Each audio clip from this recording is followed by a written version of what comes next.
नमस्कार, मैं ज्ञान प्रकाश। आज मैं आप सभी को बताने जा रहा हूँ रसायन विज्ञान यानी केमिस्ट्री का बहुत ही महत्वपूर्ण टॉपिक, वो है लोहा।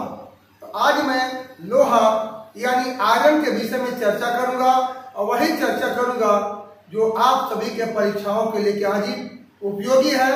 यहाँ से हमेशा प्रश्न आपके पूछे जाते रहे हैं और जो भी मैं तथ्य बताऊंगा लोहा के संदर्भ में वो काफी महत्वपूर्ण होगा। इसको ध्यान से देखेंगे, बार बार देखेंगे।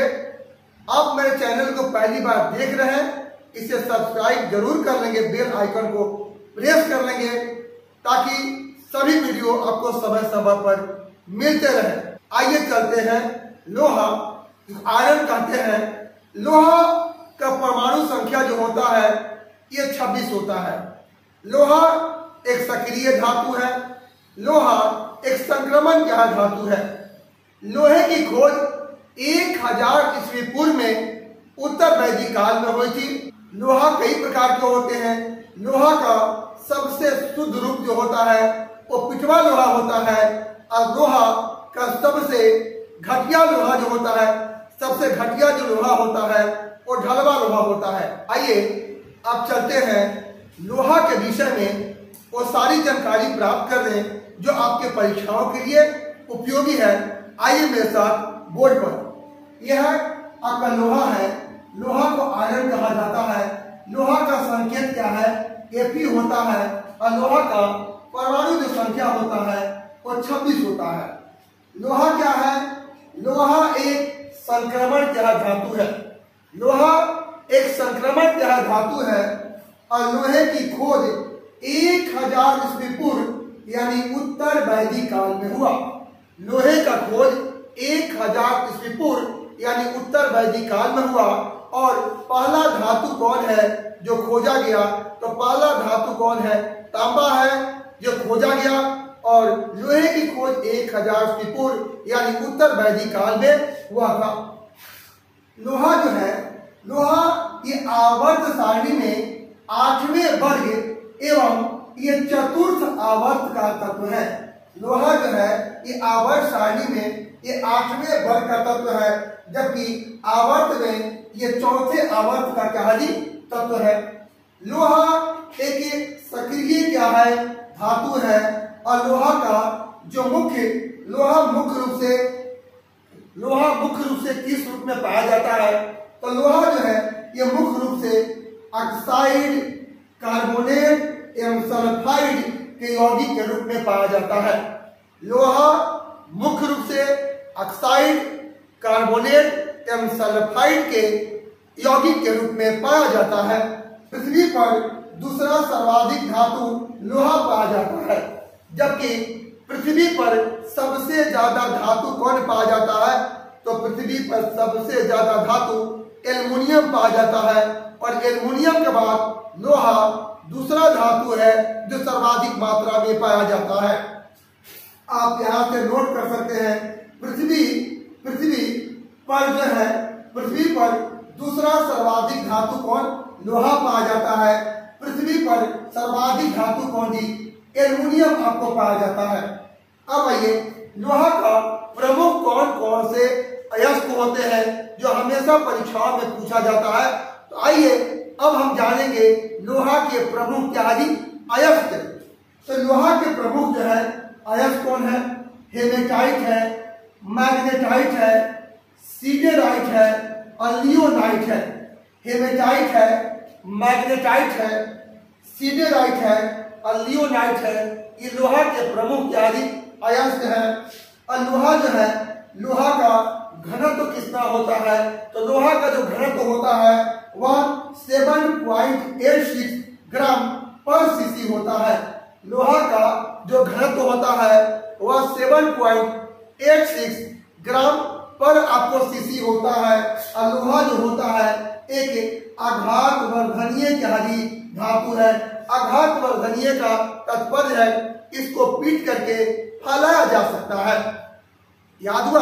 काफी महत्वपूर्ण टॉपिक है। अब आइए, मानव शरीर में जो हीमोग्लोबिन पाया जाता है, तो मानव शरीर में जो हीमोग्लोबिन पाया जाता है उसमें कौन सा धातु होता है? तो लोहा होता है। मानव शरीर में जो हीमोग्लोबिन होता है उसमें लोहा धातु क्या है जी? पाया जाता है, लोहा पाया जाता है। हमेशा क्वेश्चन पूछा है कि हरी सब्जियों में सर्वाधिक कौन सा धातु पाया जाता है? तो हरी सब्जियों में सर्वाधिक लोहा धातु पाया जाता है। आप यहाँ से नोट कर सकते हैं, हरी सब्जियों में प्रचुर मात्रा में आपको लोहा पाया जाता है। लोहा जो है हाइड्रोजन से अभिक्रिया करके, लोहा हाइड्रोजन से अभिक्रिया करके हाइलाइट क्या है जी? बनाता है। अब आगे आइए, लोहे पर जंग लगने से लोहे का भार क्या होता है जी? बढ़ जाता है। लोहे पर जब जंग लगता है, लोहे पर जंग लगने से उसका भार क्या है जी? बढ़ जाता है। और लोहे पर जंग लगना रासायनिक क्या है जी? परिवर्तन होता है। लोहे पर जंग लगना कौन सा परिवर्तन है? रासायनिक क्या है जी? परिवर्तन होता है। और लोहे को जंग से बचाने के लिए आपको जिंक का परत या जस्तीकरण किया जाता है। लोहे को जंग से बचाने के लिए उस पर जिंक का परत चढ़ाया जाता है या उसका जस्तीकरण क्या है जी? किया जाता है। आप यहाँ से नोट कर सकते हैं, लोहे को जंग में, लोहे के जंग में फेरसोफेरिक ऑक्साइड, लोहे के जंग में फेरसोफेरिक ऑक्साइड यौगिक होता है।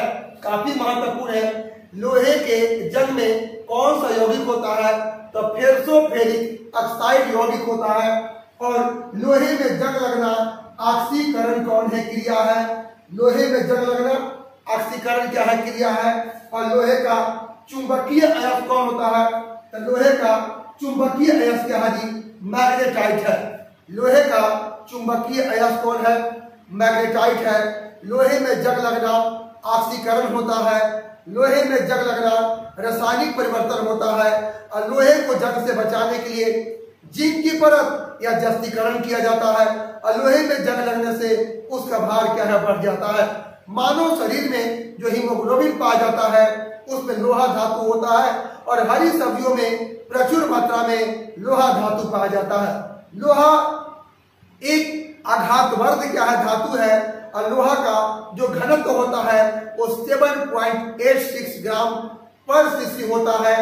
लोहा का जो प्रमुख अयस्क होता है हेमेटाइट है, मैग्नेटाइट है, सिडराइट है और लियोनाइट है। ये प्रमुख क्या है? अयस्क होता है। और लोहे का खोज हुआ था 1000 ईस्वी पूर्व यानी उत्तर वैदिक काल में। पहला धातु कौन है जो खोजा गया? वो तांबा है। तांबा पहला धातु है जिसे खोजा गया। के बाद जो है ये पृथ्वी पर सबसे ज्यादा कौन सा धातु पाया जाता है? तो पृथ्वी पर सबसे ज्यादा एल्युमिनियम धातु पाया जाता है। जबकि पृथ्वी पर दूसरा सर्वाधिक धातु कौन पाया जाता है? ये लोहा पाया जाता है। अब आइए, लोहा कितने प्रकार के होते हैं? तो लोहा जो होते हैं वो 3 प्रकार के होते हैं। पहला ढलवा लोहा होता है, दूसरा पिटवा लोहा होता है और तीसरा इस्पात होता है। यानी सबसे उच्च कोटि का लोहा जो होता है वो आपका पिटवा लोहा होता है। सबसे निम्न कोटि का लोहा कौन होता है? ढलवा लोहा होता है। आइए मेरे साथ बोर्ड पर, लोहा जो होते हैं ये 3 प्रकार के होते हैं। ढलवा लोहा, पिटवा लोहा, इस्पात होता है। ये ढलवा लोहा में कार्बन की जो मात्रा होती है ये 2 से 4% होती है। पिटवा लोहा में कार्बन की जो मात्रा होती है वो 0.1% से 0.25% होती है। 0.1% से 0.25% होती है। और इस्पात में कार्बन की जो मात्रा होती है वो 0.025 से 1 से 5% तक होती है। इस्पात में कार्बन की मात्रा। सबसे शुद्ध लोहा पिटवा लोहा होता है। सबसे निम्न कोटि का लोहा जो होता है ये ढलवा लोहा होता है। काफी महत्वपूर्ण है। अब कोई ऐसा तथ्य नहीं है जो परीक्षा में किसी न किसी रूप से पूछे नहीं गया हो। इसलिए इस वीडियो को बार बार देखेंगे, ध्यान से सुनेंगे, आपको लोहा के विषय में सभी महत्वपूर्ण जानकारी प्राप्त हो जाएगी। ये वीडियो आपको कैसा लगा कमेंट बॉक्स में जरूर कमेंट करेंगे, लाइक करेंगे, शेयर करेंगे। पुनः मिलूंगा एक बहुत ही महत्वपूर्ण टॉपिक के साथ। आप सभी को बहुत बहुत धन्यवाद।